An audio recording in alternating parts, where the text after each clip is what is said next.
ಪೂಜ್ಯಾಯ ರಾಘವೇಂದ್ರಾಯ ಸತ್ಯಧರ್ಮರತಾಯ ಚ ಭಜತಾಂ ಕಲ್ಪವೃಕ್ಷಾಯ ನಮತಾಂ ಕಾಮಧೇನುವೆ. ನನ್ನ ಸಮಸ್ತ ಗುರುಗಳಿಗೂ ಕೂಡ ವಂದನೆಗಳನ್ನ ಅರ್ಪಿಸ್ತಾ bits of India Kannada channel ವೀಕ್ಷಕರೆಲ್ಲರಿಗೂ ವಿಭಾ ಶೆಟ್ಟಿ ಮಾಡುವ ನಮಸ್ಕಾರಗಳು. ದಿನ ಭವಿಷ್ಯ ಕಾರ್ಯಕ್ರಮಕ್ಕೆ ತಮಗೆಲ್ಲರಿಗೂ ಸ್ವಾಗತ. ಈ ದಿನ ಅಂದರೆ 8/9/2025 ಸೋಮವಾರ. ಇವತ್ತಿನ ದಿವಸ ಪೂರ್ವ ಭಾದ್ರ ನಕ್ಷತ್ರವಿರಲಿದೆ. ಹಾಗಿದ್ರೆ ಬನ್ನಿ ಈ 12 ರಾಶಿಗಳ ಮೇಲೆ ಏನೆಲ್ಲ ಒಂದು ಪರಿಣಾಮ ಇವತ್ತಿನ ದಿವಸ ಇದೆ ಅನ್ನೋದ್ರ ಬಗ್ಗೆ ನೋಡೋಣ. ಮೇಷರಾಶಿಯವರಿಗೆ ಇವತ್ತಿನ ದಿವಸ ನಿಮ್ಮ ವೃತ್ತಿ ಜೀವನದಲ್ಲಿ ಒಂದು ಏಳಿಗೆ ಆಗ್ತಿದೆ ಅಂತ ಹೇಳ್ಬೋದು. ನಿಮ್ಗೆ ಯಾವುದೋ ಒಂದು ಕೆಟ್ಟ ಸಂದರ್ಭ ಅಂತಾನೆ ಹೇಳ್ಬೋದು. ಎಷ್ಟೇ ಒಳ್ಳೇದು ಆಗ್ತಾ ಇದ್ರು ಕೂಡ ಕೆಲವೊಂದು ಅಡೆತಡೆಗಳು ನಿಮಗೆ ತುಂಬಾ ಆಗ್ತಾ ಇದೆ. ಹಾಗಾಗಿ ಇನ್ಮೇಲೆ ನಿಮಗೆ ಬರುವಂಥ ದಿನಗಳು ತುಂಬ ಒಳ್ಳೆಯದಾಗಿರುತ್ತೆ. ಅಂದರೆ ನೀವು ಎಷ್ಟು ಶ್ರಮ ಪಡ್ತಿರೋ, ಎಷ್ಟು ಎಫರ್ಟ್ ಹಾಕ್ತಿರೋ ಅಷ್ಟು ನಿಮಗೆ ಒಳ್ಳೆ ಫಲಗಳು ಸಿಗ್ತಾ ಇದೆ ಅಂತಲೇ ಹೇಳ್ಬೋದು. ವಿದ್ಯಾರ್ಥಿಗಳಿಗೂ ಕೂಡ ಒಂದು ಉತ್ತಮವಾದ ದಿನ ಅಂತಲೇ ಹೇಳ್ಬೋದು. ಇವತ್ತಿನ ದಿವಸ ನೀವು ಏನು ಮಾಡ್ಕೊಬೇಕು ಅಂತಂದರೆ, ಹೆಂಗೂ ನಿಮಗೆ ಈ 15 ದಿವಸಗಳ ಕಾಲ ಪಿತೃಪಕ್ಷ ಇರೋದ್ರಿಂದ ನಿಮ್ಮ ಪಿತೃಗಳು ಯಾರಾದರೂ ತೀರ್ಕೊಂಡಿರೋರನ್ನ ಅವ್ರನ್ನ ಸ್ಮರಣೆ ಮಾಡೋದಾಗಿರ್ಬೋದು, ಅವ್ರನ್ನ ನೆನಪು ಮಾಡ್ಕೊಳ್ಳೋದಾಗಿರ್ಬೋದು ಮಾಡೋದು.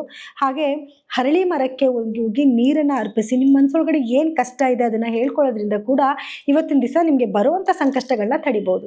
ವೃಷಭ ರಾಶಿಯವರು ನೀವು ಎಷ್ಟು ಕಷ್ಟಪಡ್ತಾ ಇದ್ದೀರೋ, ನೀವು ಎಷ್ಟು ಎಫರ್ಟ್ ಆಗ್ತಾ ಇದ್ದೀರೋ ಅಷ್ಟೇ ನಿಮಗೆ ಒಂದು ಪ್ರತಿಫಲ ಸಿಗ್ತಾ ಇದೆ ಅಂತಲೇ ಹೇಳ್ಬೋದು. ಪ್ರತಿದಿನವೂ ಕೂಡ ನಿಮಗೆ ಜೀವನದಲ್ಲಿ ಒಂದು ಟಾಸ್ಕ್ ಆಗಿರುತ್ತೆ. ಅಂದರೆ ನಾನು ಇವತ್ತು ಎಷ್ಟು ಕಷ್ಟಪಡ್ತಾ ಇದ್ದೀನಿ, ನನ್ನ ಕೆಲಸಕ್ಕೋಸ್ಕರ ನಾನು ಎಷ್ಟು ಎಫರ್ಟ್ ಆಗ್ತಿದ್ದೀನಿ ಅನ್ನೋದು ತುಂಬ ಇಂಪಾರ್ಟೆಂಟ್ ಆಗುತ್ತೆ. ಅದೆಲ್ಲನೂ ಕೂಡ ಮುಂದಕ್ಕೆ ನಿಮಗೆ ಎನ್ಕ್ಯಾಶ್ ಆಗ್ತಾ ಹೋಗ್ತಾ ಇರುತ್ತೆ. ಇವತ್ತಿನ ದಿವಸ ನೀವು ಏನು ಪರಿಹಾರ ಮಾಡ್ಕೊಬೇಕು ಅಂತಂದರೆ, ಮುಖ್ಯವಾಗಿ ಆ್ಯಕ್ಚುಲಿ ಆರೋಗ್ಯದ ಕಡೆ ಸ್ವಲ್ಪ ಗಮನ ಕೊಡಬೇಕಾಗುತ್ತೆ ಅಷ್ಟೇ. ನೀವು ಪ್ರತಿದಿನವೂ ಅಷ್ಟೇ ನಿಮ್ಮ ಆರೋಗ್ಯ ಈ ಒಂದು ವಾರದೊಳಗಡೆ ನಿಮ್ಮ ಆರೋಗ್ಯ ಚೆನ್ನಾಗಿರೋದಿಲ್ಲ. ಹಾಗಾಗಿ ಸ್ವಲ್ಪ ಆರೋಗ್ಯದ ಕಡೆ ಒಂಚೂರು ಗಮನ ಕೊಡಿ.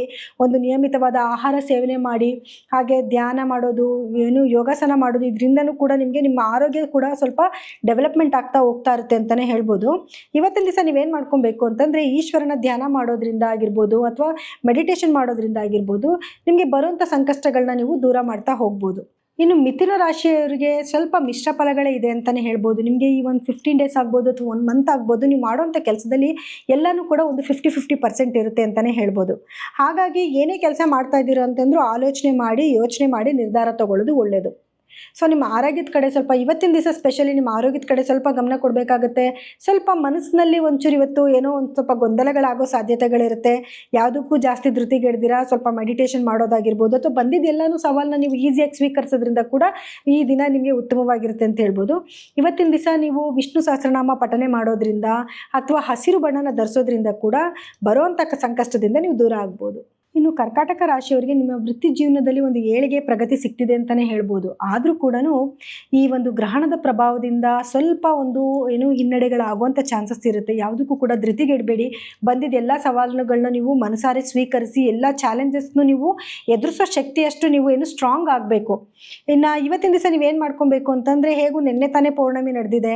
ಹಾಗೆ ನೀವು ಇವತ್ತು ಚಂದ್ರನ ದರ್ಶನ ಮಾಡಿ ನಿಮ್ಮ ಮನಸ್ಸಾರಿ ನಿಮ್ಗೆ ಏನು ಕೇಳ್ಕೊಬೇಕು ಅಂತಂತಿದೆ ಮನಸ್ಸಲ್ಲಿ ಅದನ್ನು ನೀವು ಚಂದ್ರನಿಗೆ ಪ್ರೇಯರ್ ಮಾಡ್ಕೊಳ್ಳೋದ್ರಿಂದ ಇವತ್ತಿನ ದಿವಸ ನಿಮಗೆ ಬರುವಂಥ ಸಂಕಷ್ಟಗಳು ಸ್ವಲ್ಪನಾದರೂ ನಿಮಗೆ ಕಮ್ಮಿ ಆಗುತ್ತೆ ಅಂತ ಹೇಳ್ಬೋದು. ಬೆಳಗ್ಗೆಯಿಂದ ಸಾಯಂಕಾಲದವರೆಗೂ ಕಾಲ ಕಳೆದು ನಾವು ರಾತ್ರಿ ಚಂದ್ರನ ನೋಡೋದು ಅಂತಂದರೆ ಹೌದು, ನಿಮಗೆ ಮಾರನೇ ದಿವಸಕ್ಕೆ ಅದರಿಂದ ನಿಮಗೆ ಒಂದು ಒಳ್ಳೆ ಎಫರ್ಟ್ ಸಿಕ್ಕುತ್ತೆ ಅಂತಲೇ ಹೇಳ್ಬೋದು. ಇನ್ನು ಸಿಂಹರಾಶಿಯವರಿಗೆ ನಿಮಗೆ ಒಂದು ಧೈರ್ಯ, ಆತ್ಮವಿಶ್ವಾಸ ಹೆಚ್ಚಾಗಿರುತ್ತೆ ಅಂತಲೇ ಹೇಳ್ಬೋದು. ಹಾಗಾಗಿ ನಿಮ್ಮ ಹಿರಿಯರು ಮನೆಯಲ್ಲಿ ನಿಮಗೆ ದೊಡ್ಡವರು ಯಾರು ಇರ್ತಾರೆ ಅವರಿಂದ ಒಂದು ಒಳ್ಳೆ ಸಪೋರ್ಟ್ ನಿಮ್ಗೆ ಸಿಗ್ತಿದೆ ಅಂತ ಹೇಳ್ಬೋದು. ಹಾಗಾಗಿ ನೀವು ಮಾಡೋ ಕೆಲಸದಲ್ಲಿ ಸ್ವಲ್ಪ ಯಶಸ್ಸು ಸಿಗ್ತಾ ಇದೆ. ಸೊ ನೀವೇನು ಮಾಡ್ಕೊಬೇಕು ಅಂತಂದರೆ, ಪ್ರತಿದಿನ ಆದಿತ್ಯ ಹೃದಯ ಪಾರಾಯಣ ಮಾಡೋದು, ಸೂರ್ಯನ ಧ್ಯಾನ ಮಾಡೋದು, ಸೂರ್ಯನಿಗೆ ಅರ್ಘ್ಯ ಕೊಡೋದು, ಇದೆಲ್ಲ ಮಾಡ್ಕೊಂಡು ಬರೋದ್ರಿಂದ ನಿಮಗೆ ದಿನಗಳು ಮುಂದಕ್ಕೆ ಬರೋಂಥ ದಿನಗಳು ಉತ್ತಮ ಆಗ್ತಾ ಹೋಗ್ತಾ ಇರುತ್ತೆ. ಕನ್ಯಾ ರಾಶಿಯವರಿಗೆ ನಿಮಗೊಂದು ಯಶಸ್ಸು, ಒಂದು ಶಕ್ತಿ, ಧೈರ್ಯ ಎಲ್ಲನೂ ಸಿಗ್ತಾ ಇದೆ ಅಂತಲೇ ಹೇಳ್ಬೋದು. ನೀವು ಮಾಡೋ ಕೆಲಸದಲ್ಲೆಲ್ಲ ಒಳ್ಳೆ ಪ್ರತಿಫಲ ಸಿಗ್ತಾ ಇದೆ. ಅಂದರೆ ಪ್ರತಿದಿನವೂ ಕೂಡ ನಿಮಗೆ ದಿನಗಳು ಉತ್ತಮ ಆಗ್ತಾನೆ ಹೋಗ್ತಾ ಇರುತ್ತೆ. ಎಷ್ಟೋ ದಿನಗಳಿಂದ ಕನ್ಯಾ ರಾಶಿಯವರಿಗೆ ಆಗುವಂಥ ಕೆಲಸಗಳು ತುಂಬ ನಿಧಾನ ಆಗೋದು, ಅಯ್ಯೋ ಏನು ಕೆಲಸಕ್ಕೆ ಕೈ ಇಟ್ಟರು ಬೇಗ ಆಗ್ತಿಲ್ಲಪ್ಪ, ಒಂದು ಹೆಲ್ತ್ ಇಶ್ಯೂಸ್ ಬಂತು ಕೂಡ ಅದು ಕೂಡ ನಿಧಾನ ಆಗ್ತಿದೆಯಲ್ಲಪ್ಪ ಅನ್ನೋ ಒಂದು ಕೊರಗಿತ್ತು. ಆದರೆ ಇನ್ಮುಂದೆ ಆ ರೀತಿ ಇರೋದಿಲ್ಲ. ನಿಮ್ಮ ಕೆಲಸಗಳು ಸ್ವಲ್ಪನಾದರೂ ಸ್ಪೀಡ್ ಆಗ್ತಾ ಹೋಗ್ತಾ ಇರುತ್ತೆ. ಸೊ ಹಾಗಾಗಿ ಖುಷಿ ಪಡುವಂಥ ವಿಷಯನೇ ಅಲ್ವಾ.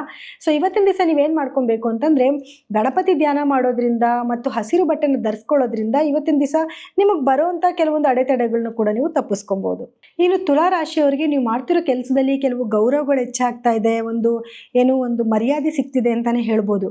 ಸೊ ಇವತ್ತೇ ಆಗುತ್ತೆ ನಾಳೆನೇ ದಿನಾನೇ ಆಗುತ್ತೆ ಅಂತಲ್ಲ, ಇದು ಆ್ಯಕ್ಚುಲಿ ನಿಮಗೆ ಒಂದು ವಾರದ ತನಕನೂ ಇದು ಎಲ್ಲ ಪ್ರತಿಫಲಗಳು ಕೂಡ ನಿಮಗೆ ಇದ್ದೇ ಇರುತ್ತೆ. ಹಾಗಾಗಿ ಪ್ರತಿಯೊಂದು ಕೆಲಸದಲ್ಲೂ ಕೂಡ ನೀವೇನೇನು ಕೆಲಸ ಮಾಡ್ಕೊತ ಹೋಗ್ತೀರಾ ಅದು ಎಲ್ಲದರಲ್ಲೂ ಕೂಡ ನಿಮಗೊಂದು ಯಶಸ್ಸು, ಗೌರವ ಸಿಗ್ತಾ ಇರುತ್ತೆ ಅಂತ ಹೇಳ್ಬೋದು. ಫಾರ್ ಎಕ್ಸಾಂಪಲ್, ನೀವೇನೋ ಒಂದು ವಸ್ತು ಮನೆಗೆ ತೊಗೊಂಡು ಬಂದರೂ ಕೂಡ, ಓ ಎಂತ ತೊಗೊಂಡು ಬಂದಿದೆ, ನಿನ್ನ ಸೆಲೆಕ್ಷನ್ ಅಂದರೆ ಸೂಪರ್ ಅಂತ ಹೊಗಳೋದು ಮನೆಯಲ್ಲಿ. ಆ ರೀತಿ ನಿಮಗೆ ಕೆಲವೊಂದು ಪ್ರಶಂಸೆ ಸಿಗ್ತಾ ಹೋಗ್ತಾ ಇರುತ್ತೆ ಅಂತಲೇ ಹೇಳ್ಬೋದು.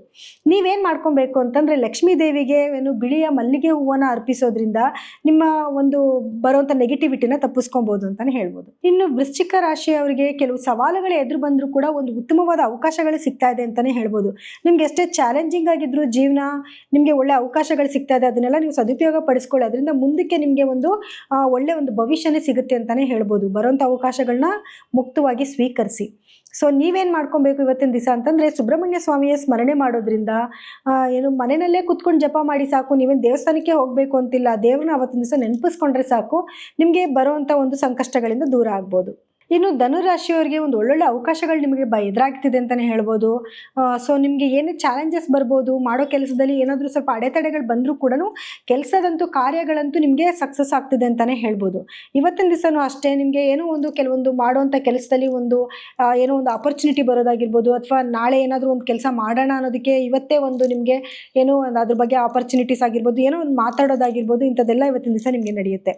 ಸೊ ನೀವೇನು ಇವತ್ತಿನ ದಿವಸ ಮಾಡ್ಕೊಬೇಕು ಅಂತಂದರೆ, ಗುರುಗಳ ಸ್ಮರಣೆ ಮಾಡೋದ್ರಿಂದ ಮತ್ತು ಹಳದಿ ಬಣ್ಣನ ಇವತ್ತಿನ ದಿವಸ ನೀವು ಧರಿಸೋದ್ರಿಂದ ಬರುವಂಥ ಬ್ಯಾಡ್ ಇಂಪ್ಯಾಕ್ಟ್ನ ನೀವು ಕಮ್ಮಿ ಮಾಡ್ಕೋಬೋದು. ಮಕರ ರಾಶಿಯವರು ನಿಮ್ಮ ಜೀವನದಲ್ಲಿ ಬರುವಂತಹ ಕೆಲವೊಂದು ವಿಷಯಗಳನ್ನ ನೀವು ಬ್ಯಾಲೆನ್ಸ್ ಆಗಿ ನಿಭಾಯಿಸಬೇಕಾಗಿ ಬರುತ್ತೆ. ಅಂದರೆ ನಿಮ್ಮ ವೃತ್ತಿ ಆಗಿರ್ಬೋದು, ಮನೆ ಆಗಿರ್ಬೋದು, ಅಥವಾ ಹಣಕಾಸಿನ ವಿಷಯ ಆಗಿರ್ಬೋದು, ಎಲ್ಲನೂ ಕೂಡ ನೀವು ಬ್ಯಾಲೆನ್ಸ್ಡ್ ಆಗಿ ನೋಡ್ಕೋಬೇಕಾಗುತ್ತೆ. ಯಾಕಂದರೆ ಕೆಲವೊಂದು ರೀತಿಯಲ್ಲಿ ನಿಮಗೆ ಚಾಲೆಂಜಸ್ ಆಗುತ್ತೆ.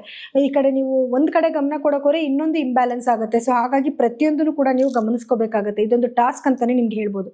ನೀವೇನೆಲ್ಲ ಪರಿಹಾರ ಮಾಡ್ಕೊಬೇಕು ಅಂದರೆ, ಶನೈಶ್ಚರನ ಧ್ಯಾನ ಮಾಡ್ಕೊಳ್ಳೋದ್ರಿಂದ, ಅವರ ಸ್ಮರಣೆ ಮಾಡೋದ್ರಿಂದ ಕೂಡ ಬರುವಂಥ ಸಂಕಷ್ಟಗಳನ್ನ ಸ್ವಲ್ಪನಾದರೂ ಕಮ್ಮಿ ಮಾಡ್ಬೋದು. ಇನ್ನು ಕುಂಭರಾಶಿಯವರಿಗೆ ಕೆಲವೊಂದು ಚಾಲೆಂಜಸ್ಸು ನಿಮಗೆ ಎದುರಾಗುತ್ತೆ ಅಂತಲೇ ಹೇಳ್ಬೋದು. ಹಾಗಾಗಿ ಸ್ವಲ್ಪ ಮಿಶ್ರ ಫಲಗಳೇ ಇರುತ್ತೆ. ಅಂದರೆ ಈಗಾಗಲೇ ಗ್ರಹಣ ನಿಮ್ಮ ರಾಶಿನಲ್ಲೇ ನಡೆದಿರೋದ್ರಿಂದ ಅದ್ರ ಪ್ರಭಾವ ಕೂಡ ನಿಮಗೆ ಸ್ವಲ್ಪ ಇರೋದ್ರಿಂದ ಸ್ವಲ್ಪ ಆಗುವಂಥ ಕೆಲಸಗಳಲ್ಲಿ ಕೆಲವೊಂದು ತಡೆ ಆಗ್ಬೋದು ಅಥವಾ ನಿಧಾನ ಆಗ್ಬೋದು. ಈ ರೀತಿ ಕೆಲವು ಸಣ್ಣ ಪುಟ್ಟ ತೊಂದರೆಗಳಾಗುವಂಥ ಸಾಧ್ಯತೆಗಳಿದೆ. ಮುಖ್ಯವಾಗಿ ನಿಮ್ಮ ಆರೋಗ್ಯದ ಕಡೆ ಸ್ವಲ್ಪ ನೀವು ಗಮನ ಕೊಡಬೇಕಾಗಿ ಬರುತ್ತೆ. ಇನ್ನು ಇವತ್ತಿನ ದಿವಸ ನೀವೇನು ಮಾಡ್ಕೊಬೇಕು ಅಂತಂದರೆ, ಶನೇಶ್ವರನ ಧ್ಯಾನ ಮಾಡೋದ್ರಿಂದ, ಹಾಗೆ ಸಾಧ್ಯ ಆದಷ್ಟು ಬಡವರಿಗೆ ದಾನ ಮಾಡೋದ್ರಿಂದ ಕೂಡ ನಿಮಗೆ ಬರುವಂಥ ಸಂಕಷ್ಟಗಳನ್ನ ಸ್ವಲ್ಪನಾದರೂ ಕಮ್ಮಿ ಮಾಡ್ಬೋದು. ಇನ್ನು ಮೀನ ರಾಶಿಯವ್ರಿಗೂ ಕೂಡ ಈ ಗ್ರಹಣದ ಪ್ರಭಾವದಿಂದ ಸ್ವಲ್ಪ ಹಿನ್ನಡೆ ಮಾಡುವಂಥ ಕಾರ್ಯಗಳಲ್ಲಿ, ಕೆಲಸಗಳಲ್ಲಿ ಸ್ವಲ್ಪ ಹಿನ್ನಡೆ ಆಗಬಹುದು. ಆದರೆ ಕೂಡ ಇವತ್ತಿನ ದಿವಸ ನಿಮಗೆ ತುಂಬ ಚೆನ್ನಾಗೇ ಇರುತ್ತೆ. ಅಂತ ನೀವು ಭಯ ಪಡುವಂಥ ದಿನ ಇದಾಗಿರೋದಿಲ್ಲ. ಆದರೆ ನೀವು ದೇವತಾ ಕಾರ್ಯಗಳಲ್ಲಿ ಸ್ವಲ್ಪ ಗಮನ ಕೊಡಬೇಕಾಗಿ ಬರುತ್ತೆ. ಅಂದರೆ ನೀವೇನಾದ್ರು ದೇವ್ರ ಪೂಜೆ ಮಾಡಿಸ್ಬೇಕು, ಅದು ಇದು ಇತ್ತು ಅಂತಂದರೆ, ಹೀಗೆಂಗೋ ಪಿತೃಪಕ್ಷ ನಡೀತಿದೆ, ಇದನ್ನು ಮುಗಿದ ನಂತರ ನವರಾತ್ರಿ ಸಮಯದಲ್ಲಿ ನೀವು ದೇವ್ರದ್ದು ಪೂಜೆ ಮಾಡೋದಾಗಿರ್ಬೋದು, ವ್ರತಗಳು ಮಾಡೋದಾಗಿರ್ಬೋದು, ಇದೆಲ್ಲ ಮಾಡೋದ್ರಿಂದ ಮುಂದೆ ಬರುವಂಥ ಕಷ್ಟಗಳಿಂದ ನೀವು ಸ್ವಲ್ಪ ಪಾರಾಗ್ತಾನೆ ಹೋಗ್ಬೋದು. ಇವತ್ತಿನ ದಿವಸ ನೀವೇನು ಮಾಡಬೇಕು ಅಂತಂದರೆ, ಹಳದಿ ಬಣ್ಣದ ಬಟ್ಟೆನ ಧರಿಸೋದ್ರಿಂದ ಆಗಿರ್ಬೋದು, ಅಥವಾ ದೇವರಿಗೆ ಹಳದಿ ಹೂವನ್ನ ಅರ್ಪಿಸೋದ್ರಿಂದ ಆಗಿರ್ಬೋದು, ಬರುವಂಥ ಬ್ಯಾಡ್ ಇಂಪ್ಯಾಕ್ಟ್ನ ನೀವು ಕಮ್ಮಿ ಮಾಡ್ಕೊಬೋದು. ಇನ್ನು ಇವಿಷ್ಟು ಈ ದಿನದ ದ್ವಾದಶ ರಾಶಿಗಳ ಫಲಾನುಫಲಗಳಾಗಿತ್ತು. ಇನ್ನು ಕಾರ್ಯಕ್ರಮ ಮುಗಿಸುವಂಥ ಸಮಯ ಇದಾಗಿದೆ. ನಾಳಿನ ದಿನ ಭವಿಷ್ಯ ಕಾರ್ಯಕ್ರಮದಲ್ಲಿ ಮತ್ತೆ ಭೇಟಿಯಾಗೋಣ. ಧನ್ಯವಾದಗಳು.